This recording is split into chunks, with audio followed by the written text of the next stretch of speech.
ভাই খুলছেন খুলছেন, খুলেন খুলেন খুলেন। ট্যাঙ্কির মুখ শোক হয়ে গেছে, ওই দিন যে পুড়লো, এই সেই পোড়া গাড়ি। না রাখেন ওইখানে রাখেন, শেষ সব।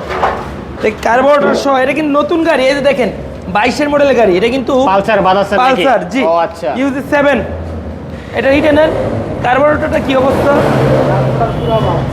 একদম আগুনে পুড়ছে ওই দিন, আপনারা তো ভিডিও দেখছেন। ওইটা সব সার খাড়ে গেছে। এই গাড়িটা আমরা এমন অবস্থায় ফার্স্ট পার্টি থেকে কিনছি ভাই, সত্যি বলতে এই গাড়িটা যার কাছে বিক্রি করি বলে বিক্রি করতে হবে। এই গাড়িটা ইনশাল্লাহ রেডি হবে, ইঞ্জিনটা ভালো আছে। তো এই যে এখন হ্যান্ডেল থেকে শুরু করে সব কিছু লাগাতে হবে এই গাড়িটার, সব। চাকা দেখেন রিং কি অবস্থা, চাকা রিংয়ের অবস্থা পুরো টাইট, গলে গেছে, একবার একবার গলে গেছে। এদিকে আসেন, এই যে এটা গলে গেছে, দেখেন কি অবস্থা, সকাপটা শেষ। তো সবাই দোয়া রাখবেন, কারো বাইকের জন্য, কারো স্বপ্নের জন্য এভাবে নষ্ট না হয়, সেই দোয়া আমারও রইল। আল্লাহ হাফেজ।